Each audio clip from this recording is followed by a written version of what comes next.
ਜੱਟ ਨੇ ਜਿਵੇਂ ਬੁਰਜ ਖਲੀਫਾ ਗੋਰੀਏ। ਧੰਨਵਾਦ ਮੁੰਡਾ ਕਰੇ ਰੱਬ ਦਾ ਜਿਹਨੇ ਬਾੜ ਤੇ ਅਮਰੀਕਾ ਗੋਰੀਏ।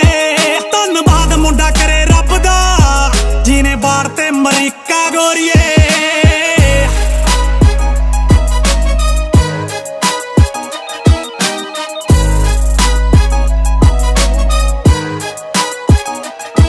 ਭਾਵੇਂ ਛੱਡਤਾ ਪੰਜਾਬ ਪਰ ਦਿਲ ਚੋਂ ਨਹੀਂ ਕੱਢਿਆ। ਨਾ ਹੀ ਛੱਡੇ ਪੈਰ ਨਾ ਹੀ ਯਾਰ ਕੋਈ ਛੱਡਿਆ। ਨਾ ਹੀ ਛੱਡੇ ਪੈਰ ਨਾ ਹੀ ਯਾਰ ਕੋਈ ਛੱਡਿਆ। ਮਿਹਨਤਾਂ ਨਾ